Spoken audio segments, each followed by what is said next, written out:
আসসালামু আলাইকুম ভাই। এই হেলমেট গাড়ির তো নাম্বার মিলতেছে না, আমি তো ভাই গাড়ি তো চেঞ্জ করছি তো। Okay thank you. 10 টাকা কেন বেশি দিলেন? 100 টাকা ছিল। এলিগিরা বাইরে দিয়ে দে, বাইরে লাগে পর ডাক্তার রিপোর্ট। এটা দেখি আচ্ছা। আসসালামু আলাইকুম, hello happy people, welcome to another new video. আশা করি সবাই ভালো এবং সুস্থ আছেন। আলহামদুলিল্লাহ আমিও ভালো আছি। ভাই আজ পর্যন্ত লাইফে যতটি ডিসিশন লইছি সবগুলা নিজের ইচ্ছায়, আর ফলাফল তো দেখতেই পাইতেছেন, পথে পথে ঘুরতেছি। তবে হ্যাঁ, নো রিগ্রেট। বাট আজকে একটা লাস্ট ডিসিশন লইতে চাই। আজ পর্যন্ত বাঁচছি সবসময় নিজের লেগা, আর এখন বাঁচবার চাই আপন জনগণ লইয়া। আচ্ছা, অপ্রাসঙ্গিক কথাবার্তা অনেক হয়ে যাইতেছে, চলেন আমগোটুকুয়ে ফেরত আহি। 2 দিন আগে রাইড শেয়ার আমি যেরকম অবস্থায় রাইখা গেছিলাম, এখন সেরকমই আছে, মানে ভালো না ভাই। রাইড শেয়ারে এখন অভাব আর অভাব, স্পেশালি সকাল 10টা থেকে লইয়া দুপুর 3টা-4টা পর্যন্ত একেবারেই যাত্রী নাই।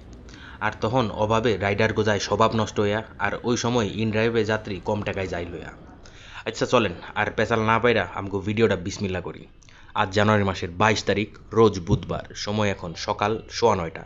আমার ভিডিওটা শুরু হচ্ছে ধোলাইখাল থেকে। আপনি কল দিয়েছিলেন? হ্যাঁ হ্যাঁ, কমলাপুর। জি ভাইয়া, উঠেন। হেলমেট। প্রথম রিকোয়েস্টটা পাইছি নারিন্দা পীর সাহেবের গলির সামনে থেকে, এবং গন্তব্য হইল কমলাপুর রেলওয়ে স্টেশন। 15 টাকা পিক আপ বোনাস সহ ভাড়া আসছিল 121 টাকা, এবং পাঠাও কমিশন যায় 18 টাকা। ভাই যাত্রী আর আমি একই দলের, মানে আমরা দুজন একই স্কুল থেকে পাশ করছি। উনি আমার থেকে 3 বছর আগে। তার সাথে পুরা রাস্তায় স্কুলের পেঁচাল পারতে পারতে গেলাম, মনে হইলো যে পুরা একটা ছোটোবেলার বন্ধুর লগে দেখা হয়ে গেল। থ্যাংক ইউ ভাইয়া। ওকে ভাই, ওয়েলকাম। থ্যাংক ইউ ভাই, আবার দেখা হবে। জি ভাই, আসসালামু আলাইকুম। হেলমেট পরে যেমন হলো টিভিএস এর একটা শোরুম আছে ওইখানে, মনে হয় না? জি, টিভিএস এর একটা শোরুম আছে ওইখানে, এই যে নাখালপাড়া। হ্যাঁ, মোড় একবার মোড়ে দিলে হয়ে যাবে। হ্যাঁ বুঝতে পারছি, চলেন। এরপরের রিকোয়েস্ট আসে 9:55-তে। যাত্রীকে পিক করছি বিআরটিসি কাউন্টার কমলাপুরের সামনে থেকে, এবং গন্তব্য হইল নাখালপাড়া টিবিএস এর শোরুম। যাত্রীর ভাড়া আসছিল 136 টাকা, ডিসকাউন্ট ছিল 65 টাকা, আর পাঠাও কমিশন যায় 23 টাকা। ভাই আমি তো 2 দিন পরে রাইড শেয়ার করতেছি। এই 2 দিন আসছিলাম উত্তরাতে, এবং ওইখানে গেছিলাম সেই 300 ফিট বিখ্যাত। 300 ফিটে বাইক নিয়ে যায়নি, গাড়ি লয়ে গেছিলাম। ওই জায়গায় যে হালকা পাতলা খাওয়া দাওয়া করছি, চাটা খাইছি, তারপর মিষ্টি খাইছি। আর আপনারা তো জানেনই কী ধরনের মিষ্টি পাওয়া যায়। আমার ইচ্ছা ছিল সবচেয়ে বড় যে মিষ্টিটা আছে, ওই যে কোলবালিশ মিষ্টি, ওইটা খাওয়ার। কিন্তু আমার না করলো, হুদাই এত বড় মিষ্টি খাওয়ার পরে ডায়াবেটিস জুবিস হয়ে যাবো এই বয়সে। আচ্ছা দিচ্ছি আমি। 20 দিয়ে না। 30 টাকা। ওকে ভাইয়া, থ্যাংক ইউ, ভালো লাগলো, বাই। আগের যাত্রী নামায় গেছি মধুবাগ, এবং ওই সময় যাওয়ার পথে একটু জ্যাম পড়ছিল হাসানুল্লাহ সামনে। আর তখনই মোবাইলে পাঠাওটা বাইজে পড়ছে। মোবাইল রাখছি বুকের পকেটে শার্টের। এখন ওই জায়গায় তো আর একসেপ্ট করতে পারি নাই, বাঁচতে বাঁচতে রিকোয়েস্টটা ক্যান্সেল হয়ে গেছে। পরে ভাবলাম আগে একটা স্ট্যান্ড লাগাই লই, যেহেতু বেশ কিছুদিন গাড়িটা চালামু। লাগাইছি ও স্ট্যান্ড মধুবাগ থেকে। স্ট্যান্ডের দাম নিছে 250 টাকা। নর্মাল যে স্ট্যান্ডগুলো আছে ওগুলাই লাগাইছি। ভাই ভালোই আছে। আপনি? হ্যাঁ হ্যাঁ হ্যাঁ, ওই যে মোহাম্মদপুর। হ্যাঁ চলেন। নর্মালি আমি পুলিশ টুলিশ দেখলে এত পাত্তা দিই না, কারণ গাড়ির পেপার সব আপডেট, সো এরা ধরলে কোনো কিছু করতে পারবো না। তবে আজকে একটু ভয় ভয় লাগতেছিল। এই গাড়িটা আমার নামে না, যে কোনো সময় ধরে যদি মামলা দেয় 2000 টাকার মামলা খেয়ে যাবো। ভাই গতকালকে বাসায় আসার পর দেখলাম অনেকটি তালা কিনা লয়েছে আমার বাপ। এখন এই তালার অবশ্যই একটা কাজ আছে। আপনারা আবার ভাইবেন না আমি বাইরে বাইরে ঘুরি, তো এর লেগে আমার তালা দিয়া বাইন্দা থুয়ে দিব, ওটার লিগা না, অন্য একটা কাজ আছে, আপনাদের দেখামনি। আচ্ছা চলেন আমরা রাইড শেয়ারে ফেরত আই। এই রিকোয়েস্টটা আসে 10:57। যাত্রীকে পিক করছি বেটার লাইফের অপোজিট থেকে, এবং গন্তব্য হলো মোহাম্মদপুর আসাদ গেট। ভাড়া আসছিল 166, ডিসকাউন্ট ছিল 20 টাকা, এবং পাঠাও কমিশন যায় 19 টাকা। ওই ওকে ভাইয়া, থ্যাংক ইউ, ভালো লাগলো, বাই। হ্যাঁ ভাইয়া, আসসালামু আলাইকুম ভাই। এই হেলমেট। গাড়ির তো নাম্বার মিলতেছে না, আমি তো ভাই গাড়ি তো চেঞ্জ করছি তো। তারপরে রিকোয়েস্ট পাইছি 11:46-এ। যাত্রীকে পিক করছি আসাদ গেট থেকে, এবং গন্তব্য হলো কাউরান বাজার। যাত্রীর ভাড়া আসছিল 97 টাকা, এবং পাঠাও কমিশন যায় 11 টাকা। আর ভাই এটা হলো ছোট্ট একটা রিকোয়েস্ট, দূরত্ব ছিল মাত্র 3.4 কিলোমিটার। তাইলে বড়জোর আমার 10 মিনিট লাগার কথা। কিন্তু ভাই সামনের খামার বাড়ির সিগনালে আমরা প্রায় আধা ঘন্টা বসেছিলাম। হয়তোবা কোনো ভিআইপি আসতেছে, এই জন্য পুরো সিগনালই বন্ধ ছিল। আর এই এক্সট্রা টাইমের জন্য পাঠাও এই ট্রিপে 7.5 টাকা বাড়ায় দিছে। দেখেন, চিন্তা করেন কত দাম আমাদের সময়ের। ধন্যবাদ ভাই, থ্যাংক।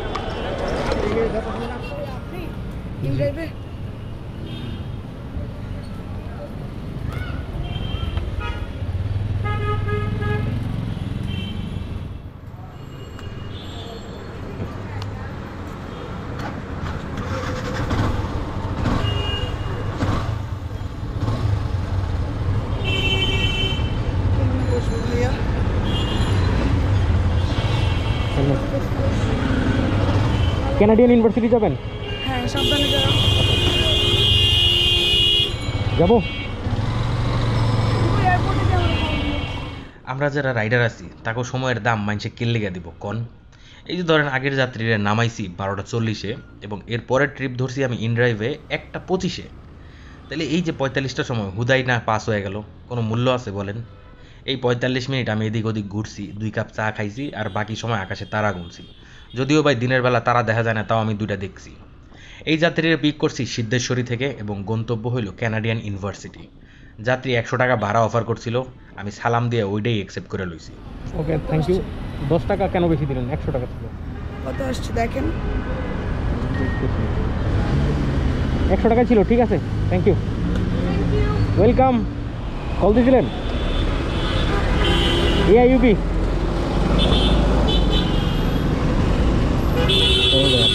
ওই রোডে যে অনেক জ্যাম, বুঝছেন, এই জন্য মানুষজন যাইতে চায় না।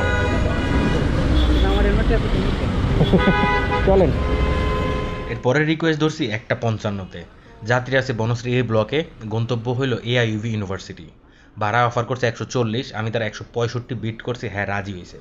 আর ভাই উনি আমারে বলতেছে স্বাধীনতা গেট দিয়ে যাইতে, কিন্তু স্বাধীনতা গেট তো আমি জীবনে যাই নাই। উনি বললো আজকে আমার সিনিয়র নিয়ে যাবে। এআইইউবির পোলা প্যান্ডা নাকি ভাঙ্গা চুইরা ওই একটা গেট বানাইছে বসুন্ধরার ভিতর দিয়ে, ওইটাই স্বাধীনতা গেট। 65 ভাইয়া। 50 তো ডাইরেক্ট টাকাই আছে। ও মাই গড, থ্যাংক ইউ, ভালো হইলো, একদম চেঞ্জ দিছেন। বসুন্ধরায় যখন বাইকটা মুছতেছিলাম তখন হঠাৎ দেখলাম ডাইন পাশের অয়েল সিল থেকে অয়েল লিক করতেছে, আর অনেক পরিমাণে। এই অয়েল যদি হাইড্রোলিকে যায় তাহলে পরে আর ব্রেক ধরা বন্ধ হয়ে যাব, তখন রাস্তার মধ্যে গুমান লাগবো। ভাই এই বাইকে আরও কিছু প্রবলেম আছে, যাত্রীরা উঠায় বলতেছি আমি। হ্যাঁ ভাইয়া, শান্তিনগর, ইস্টার্ন মল্লিকা। চলেন। আচ্ছা, ইস্টার্ন প্লাস, হ্যাঁ হ্যাঁ। বর্তমানে আমার যে বাইকটা আছে ওটা একটু রেস্টে আছে, আর এখন এটা চালাইতেছি, কয়েকদিন চালাবো। কারণ ভাই সবাই বলে এফজেড হলো কমফোর্ট কিং। আমার আগের বাইকে ভাই কোমরটা অনেক বেশি ব্যথা করতো, এখন এটা নিছি, দেখি ভাই কি অবস্থা না অবস্থা। বেশ কিছুদিন চালাবো ঢাকা শহরের জ্যামের ভিতরে, একটু লং ট্যুরও দিব, তারপরে বলতে পারবো যে এটা কি কমফোর্ট কিং আসলেই মজা নাকি হুদাই নামে মাত্র। আর তাছাড়া আজকে যতটুকু চালাইছি খুব ভাল লাগছে, কোমরে তেমন কোনো ব্যথা পাই নাই, মানে বলতে গেলে হ্যাঁ ওকে। লবণ কোম্পানির বাইক যদিও ভাই দাম বেশি, তারপরেও ভাই সার্ভিস ঠিকই দিছে। কালকে যখন আনতেছিলাম তখন হঠাৎ করে দেখি রাত্রেবেলা ডাইন পাশের যে শক অ্যাবজর্ভারটা আছে ওইটা না উপর দিকে উঠে আসতেছে। এখন আস্তে আস্তে উঠতে উঠতে না পুরো হ্যান্ডেলে লাগে গেল, এবং আমার মনে হইতেছিল যে কোনো সময় ব্রেক ধরলে আমি ডান দিকে কাত হয়ে পড়ে যাব। ওইটা ঠিক করাইলাম মেকানিকের দোকানে যায়।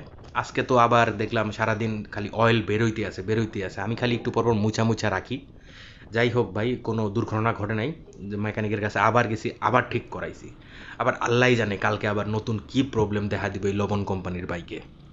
এই যাত্রীকে আমি পিক করছি নর্থ সাউথের সামনে থেকে এবং গন্তব্য হইল শান্তিনগর।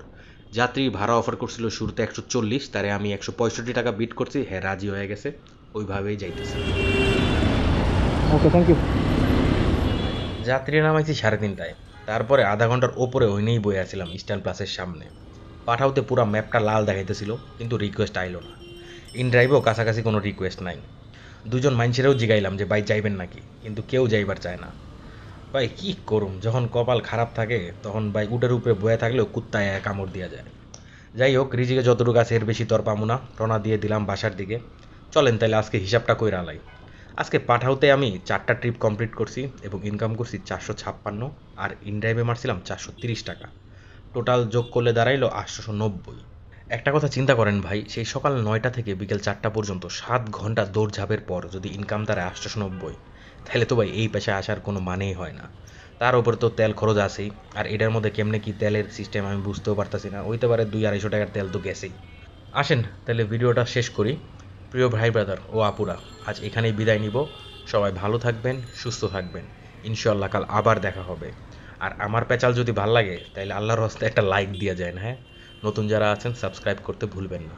সবাইকে অসংখ্য অসংখ্য ধন্যবাদ এবং শুভরাত্রি।